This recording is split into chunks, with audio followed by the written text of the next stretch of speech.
매일 아침 하나님과 함께 누리는 하늘의 양식, 오늘 만나. 엘리가 매우 늙었더니 그의 아들들이 온 이스라엘에게 행한 모든 일과 회막문에서 수종드는 여인들과 동침하였음을 듣고 그들에게 이르되, 너희가 어찌하여 이런 일을 하느냐? 내가 너희의 악행을 이 모든 백성에게서 듣노라. 내 아들들아, 그리하지 말라. 내게 들리는 소문이 좋지 아니하니라.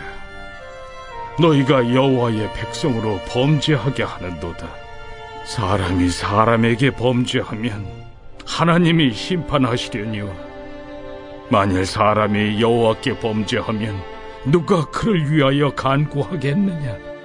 하되 그들이 자기 아버지의 말을 듣지 아니하였으니 이는 여호와께서 그들을 죽이기로 뜻하셨습니다.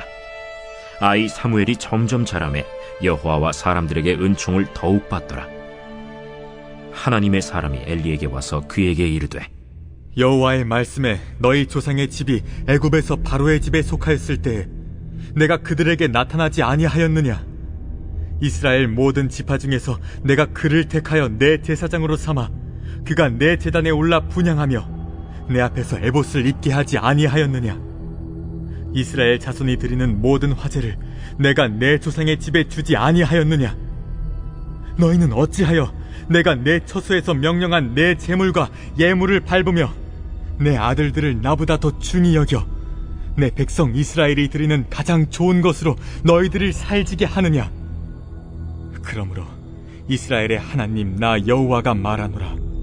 내가 전에 내 집과 내 조상의 집이 내 앞에 영원히 행하리라 하였으나 이제 나 여호와가 말하노니 결단코 그렇게 하지 아니하리라. 나를 존중히 여기는 자를 내가 존중히 여기고 나를 멸시하는 자를 내가 경멸하리라.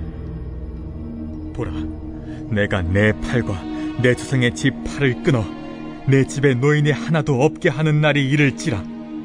이스라엘에게 모든 복을 내리는 중에 너는 내 처소의 환난을 볼 것이요 내 집에 영원토록 노인이 없을 것이며 내 제단에서 내가 끊어버리지 아니할 내 사람이 내 눈을 쇠잔하게 하고 내 마음을 슬프게 할 것이요 내 집에서 출산되는 모든 자가 젊어서 죽으리라. 내 두 아들 홈니와 비느하스가 한날에 죽으리니 그 둘이 당할 그 일이 내게 표징이 되리라. 내가 나를 위하여 충실한 제사장을 일으키리니 그 사람은 내 마음 내 뜻대로 행할 것이라. 내가 그를 위하여 견고한 집을 세우리니 그가 나의 기름 부음을 받은 자 앞에서 영구히 행하리라.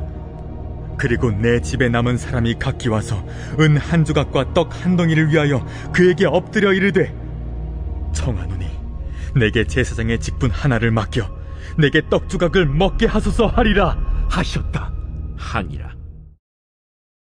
오늘 함께 살펴본 본문은 크게 두 단락으로 나눌 수 있고 각 단락은 또한 대조되는 두 내용으로 다시 나눌 수 있습니다. 먼저 22절부터 25절까지에는 엘리의 아들들의 죄를 훈계하는 엘리의 메시지가 나오고, 다음 26절에는 이와 대비되는 사무엘의 성장에 대해서 나옵니다.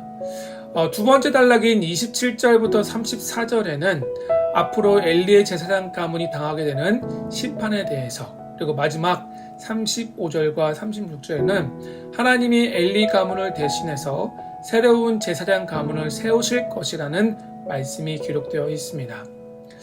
엘리 제사장은 두 아들인 홈니와 비느하스가 저지른 악행에 대해서 들었습니다. 그 악행은 12절에 처음 나오는데요.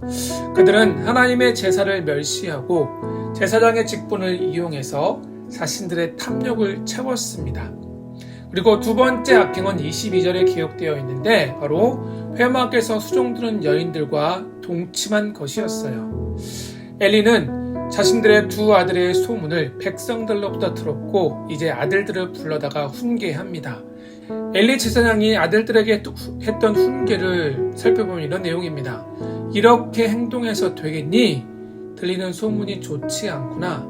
사람이 사람에게 범죄하면 하나님이 중재해 주시지만 하나님께 범죄하면 누가 중재할 수 있겠어라고 아들들을 불러다가 훈계가 아니라 그저 타이른 수준에 그칩니다. 여기에 보게 되면 소문이 좋지 아니하더라라고 번역된 히브리어 원문을 사실 다시 살펴보면요, 이런 내용입니다. 백성들이 퍼뜨리는 소문이 좋지 않더라. 마치 홈리와 비느하스가 큰 잘못을 하지 않았는데 백성들이 오히려 그 소문을 나쁘게 퍼뜨리고 있다는 뉘앙스처럼 들립니다. 사실 홈리와 비느하스가 저지른 범죄는 단순히 훈계에 그치는 정도가 아니라 제사장으로서 직분을 박탈하고 그 책임을 물어야 할 엄중한 범죄였지만 엘리 제사장은 아들들의 죄를 가볍게 여기고 오히려 그 책임을 백성들에게 떠넘기는 듯한 태도를 취합니다. 이런 아버지의 훈계에 대해서 두 아들들은 당연히 그것을 가볍게 여기고 귀담아 듣지 않습니다. 하나님은 제사장으로서 하나님을 두려워하지 않아 제사를 멸시하고 범죄한 엘리의 두 아들들을 심판하시기로 작정하셨을 뿐 아니라 27절부터 36절의 말씀에서 제사장의 직무를 온전하게 수행하지 못한 이 엘리 가문 전체를 징계하시겠다라고 말씀하셨습니다. 하나님이 엘리 가문에 내리시는 징계는 엘리의 자손들이 젊은 나이에 일찍 죽게 되어 엘리 가문 안에 더 이상 노인이 없게 될 것이며 엘리의 가문이 하나님이 이스라엘 백성에 내리신 복을 받지 못하게 될 것이라고 홈리와 비느하스가 같은 날 죽게 될 것이라는 말씀을 그들 가운데 선포하십니다. 그리고 하나님은 범죄한 엘리 가문을 대신해서 이제 새로운 가문을 통해서 제사장의 직무를 감당하실 것인데 후에 솔로몬 시대에 엘리의 후손인 아비아달 제사장이 솔로몬에게 쫓겨나게 되고 그 이후에 사독 계열의 제사장이 세워짐으로써 이 언약이 성취되게 됩니다. 우리 하나님은 아들인 예수님의 핏값으로 우리를 대속하셨습니다. 우리를 구속하시기 위해서 큰 대가를 치르셨죠. 그러므로 하나님의 자녀된 우리에게 죄를 미워하고 죄를 멀리하며 악은 모양이라도 다 버리라고 말씀하셨습니다. 왜냐하면 우리 하나님은 죄를 미워하시고 죄에 대해서 진노하시며 죄를 심판하시는 하나님이니까요. 성도인 우리는 이 사실을 기억해야 합니다. 죄와 피 흘리기까지 철저하게 싸워야 한다는 말씀처럼 죄에 대해서는 민감하게 반응하고 죄를 경계해야 합니다. 혹시 우리 자신과 우리의 자녀들의 삶에서 죄를 발견했다면 과감하게 단호하게 죄를 제거하고 하나님 앞에 통회하고 자복하는 심령으로 철저하게 회개해야 합니다. 범죄에 대해서 은혜롭게 좋은 것이 좋은 것이라는 말로 죄를 덮고 용납하는 태도가 있다면 그것은 불신앙이요 하나님을 만홀히 여기는 태도라는 사실을 기억해야 합니다. 하나님의 은혜와 사랑을 입은 성도는 예수 그리스도의 십자가 대속의 은혜로 구원받은 성도답게 하나님의 은혜와 사랑에 감사하는 마음을 가져야 합니다.